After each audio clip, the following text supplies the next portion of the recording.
Hello everyone and welcome back to our reading of From the Earth to the Moon. Today's chapter, Pickaxe and Trowel. Let's get started. The same evening, Barbicane and his companions returned to Tampa Town and Murchison the engineer re-embarked on board the Tampico for New Orleans. His object was to enlist an army of workmen and to collect together the greater part of the materials. The members of the gun club remained at Tampa Town for the purpose of setting on foot the preliminary works by the aid of the people of the country.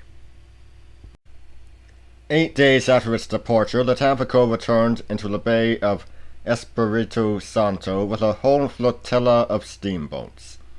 Murchison had succeeded in assembling together 1,500 artisans. Attracted by the high pay and considerable bounties offered by the gun club, he had enlisted a choice legion of stokers, iron founders, lime burners, miners, brickmakers, and artisans of every trade, without distinction of colour. As many of these people brought their families with them, their departure resembled a perfect emigration. On the 31st of October, at 10 o'clock in the morning, the troop disembarked on the quays of Tampa Town, and one may imagine the activity which pervaded that little town whose population was thus doubled in a single day. During the first few days, they were busy discharging the cargo brought by the flotilla, the machines and the rations, as well as a large number of huts constructed of iron plates, separately pieced and numbered. At the same period, Barbicane laid the first sleepers of a railway 15 miles in length, intended to unite Stones Hill with Tampa Town. On the 1st of November, Barbicane quitted Tampa Town with a detachment of workmen, and on the following day the whole town of huts was erected round Stones Hill. This lay enclosed with palisades, and in respect of energy and activity, it might have been mistaken for one of the great cities of the Union. Everything was placed under a complete system of discipline, and the works were commenced in most perfect order. The nature of the soil having been carefully examined by means of repeated borings, the work of excavation was fixed for the 4th of November. On that day, Barbicane called together his foremen and addressed them as follows. "You are well aware, my friends, of the object with which I have assembled you together in this wild port of Florida. Our business is to construct a cannon measuring 9 feet in its interior diameter, 6 feet thick, and with a stone revetment of 19.5 feet in thickness. We have therefore a well of 60 feet in diameter to dig down to a depth of 900 feet. This great work must be completed within 8 months, so that you have 2,543,400 cubic feet of earth to excavate in 255 days. That is to say, in round numbers, 2,000 cubic feet per day. That which would present no difficulty to 1,000 navvies working in open country will be, of course, more troublesome in a comparatively confined space. However, the thing must be done, and I reckon for its accomplishment upon your courage as much as upon your skill." At 8 o'clock the next morning, the first stroke of the pickaxe was struck upon the soil of Florida, and from that moment, that prince of tools was never inactive for one moment in the hands of the excavators. The gangs relieved each other every 3 hours. On the 4th of November, 50 workmen commenced digging in the very center of the enclosed space on the summit of Stones Hill, a circular hole 60 feet in diameter. The pickaxe first struck upon a kind of black earth 6 inches in thickness, which was speedily disposed of. To this earth succeeded 2 feet of fine sand, which was carefully laid aside as being valuable for serving the casting of the inner mould. After the sand appeared some compact white clay resembling the chalk of Great Britain, which extended down to a depth of 4 feet. Then the iron of the picks struck upon the hard bed of the soil, a kind of rock formed of petrified shells, very dry, very solid, and which the picks could with difficulty penetrate. At this point the excavation exhibited a depth of 6.5 feet, and the work of the masonry was begun. At the bottom of the excavation they constructed a wheel of oak, a kind of circle strongly bolted together and of immense strength. The center of this wooden disc was hollowed out to a diameter equal to the exterior diameter of the Columbiad. Upon this wheel rested the first layers of the masonry, the stones of which were bound together by hydraulic cement with irresistible tenacity.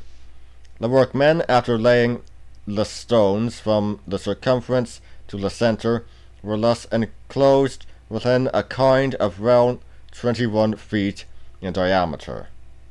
When this work was accomplished, the miners resumed their picks and cut away the rock from underneath the wheel itself, taking care to support it as they advanced upon blocks of great thickness.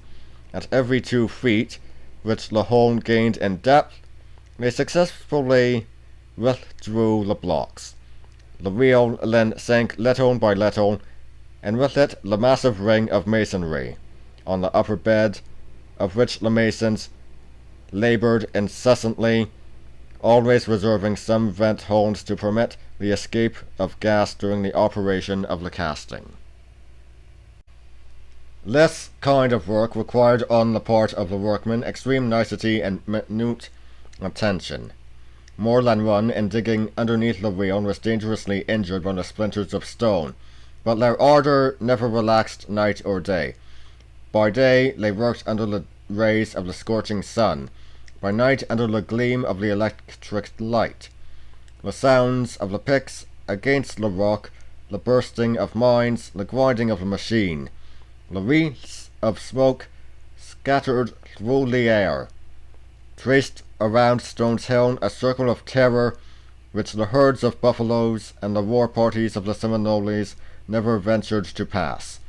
Nevertheless, the works advanced regularly as the steam cranes actively removed the rubbish. Of unexpected obstacles there was little account, and with regard to foreseen difficulties, they were speedily disposed of. At the expiration of the first month, the well had attained the depth assigned for that lapse of time, namely 112 feet. This depth was doubled in December and trebled in January. During the month of February, the workmen had to contend with a sheet of water which made its way right across the outer soil.